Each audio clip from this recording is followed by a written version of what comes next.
નમસ્કાર. ભાવનગર લોકસભા બેઠક. આ બેઠકમાં શું ખેલ પડ્યો? પરસોત્તમ સોલંકી, હીરા સોલંકી, અંબરીશ ડેર, આ તમામ નામો કે જે ભાવનગર લોકસભા સાથે જોડાયેલા છે.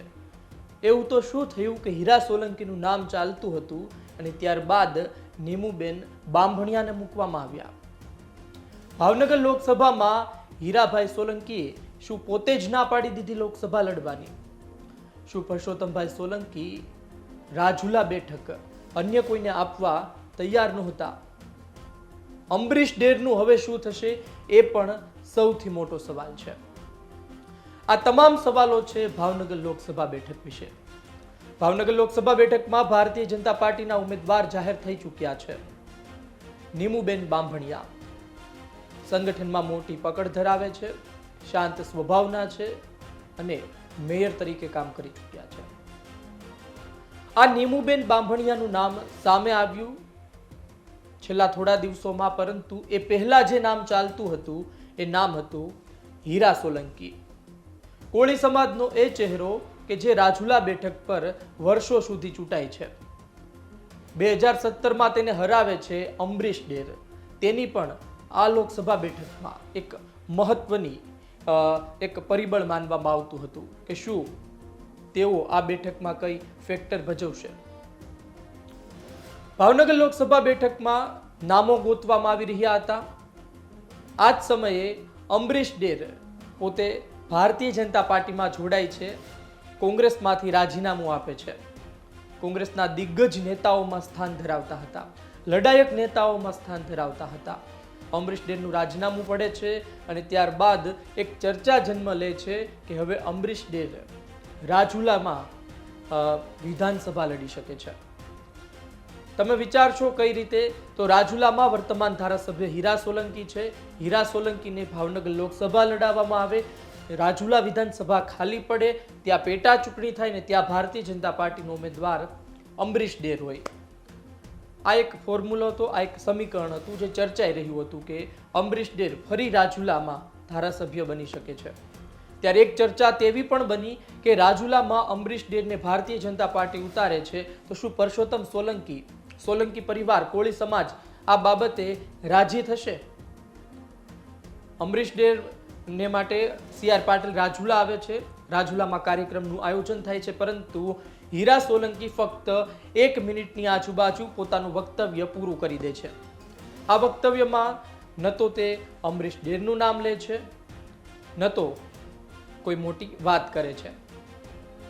જે બાદ એક ચર્ચાએ જન્મ લીધો હતો કે હીરા સોલંકી હજુ પણ નારાજ છે. આ તમામ વાતમાં હીરા સોલંકી ઉપર હતું કે હીરા સોલંકી શું નિર્ણય લે છે, હીરા સોલંકી અને તેના મોટા ભાઈ પરસોત્તમ સોલંકી દ્વારા શું નક્કી કરવામાં આવે છે. તેમના પર છોડવામાં આવ્યું હતું. બની શકે તેના પર દબાણ પણ લાવવામાં આવ્યું હોય, પરંતુ વર્ષો સુધી તેઓ ચૂંટાતા આવ્યા છે, કોળી સમાજમાં પકડ ધરાવે છે, ખબર છે કે તે પોતાના નામ અને પોતાના સમાજથી ચૂંટાય છે. તેઓ પોતે અડગ રહ્યા અને જે પ્રમાણેની માહિતી મળી છે એ પ્રમાણેની માહિતીમાં તેમણે કહી દીધું કે નથી લડવી લોકસભા, નથી જવું લોકસભામાં, અમે રાજુલામાં સારા છીએ, અમારી પાસે રાજુલા છે એ સારું છે, અમે રાજુલા બીજા કોઈને નહીં આપીએ.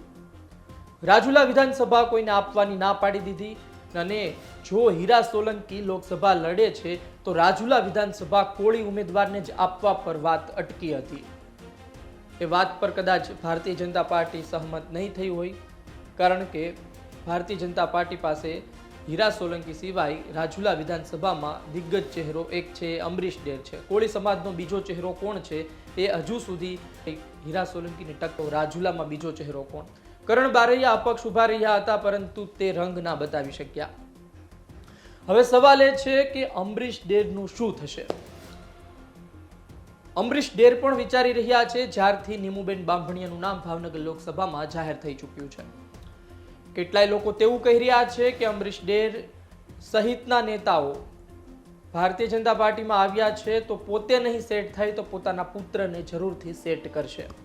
એ પછી જયરાજસિંહ પરમાર હોય, એ પછી અંબરીશ ડેર હોય, એ પછી બીજા અન્ય નેતાઓ હોય. અર્જુન મોઢવાડિયા આ બાબતે અપવાદ છે.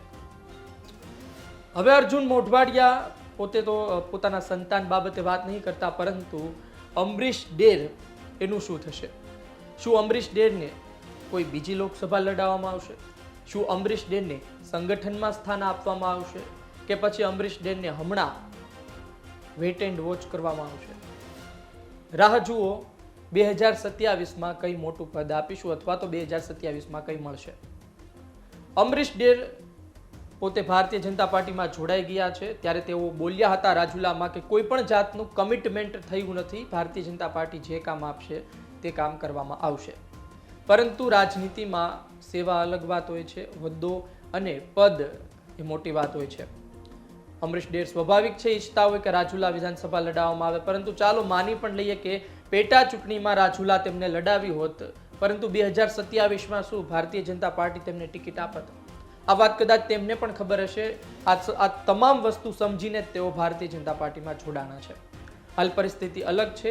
રાજુલામાં હીરાભાઈ રહેશે અને રાજુલા કોળી સમાજ પાસે રહેશે તેવો તેમનો નિર્ધાર છે, તેવી તેમની વાત છે.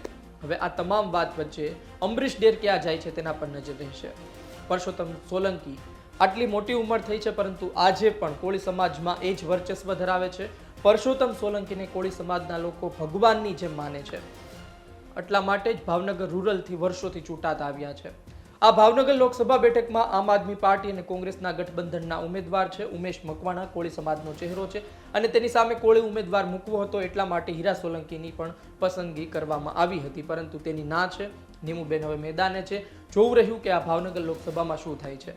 આમ તો ભાવનગર લોકસભા ભારતીય જનતા પાર્ટીનો ગઢ છે. ગઢડા બેઠક કોંગ્રેસ પાસે હતી 2017માં, પરંતુ હવે ત્યાં પણ ટેન્શન નથી. બોટાદ બેઠક છે એક આમ આદમી પાર્ટી પાસે છે, બાકી બધી જગ્યાએ ભગવો લહેરાય છે. આ તમામ સ્થિતિ વચ્ચે હવે નીમુબેન કેટલી લીડ લાવે છે, અમરીશ ડેરનું શું થાય છે, પરસોત્તમ સોલંકી અને હીરા સોલંકીની આ જીદ, આ નિર્ણય જે સૂત્રો દ્વારા ચર્ચાઈ રહ્યો છે તે તેમને ભારે પડે છે કે પછી આ નિર્ણય તેના ભવિષ્ય માટે શ્રેષ્ઠ માનવામાં આવે છે? આવનાર સમયમાં ખબર પડશે. આપનું શું કહેવું છે કોમેન્ટ બોક્સમાં લખો. આ વિડીયો પસંદ આવ્યો હોય તો લાઈક શેર કરવાનું ચૂકતા નહીં. મને આપશો રજા. નમસ્કાર.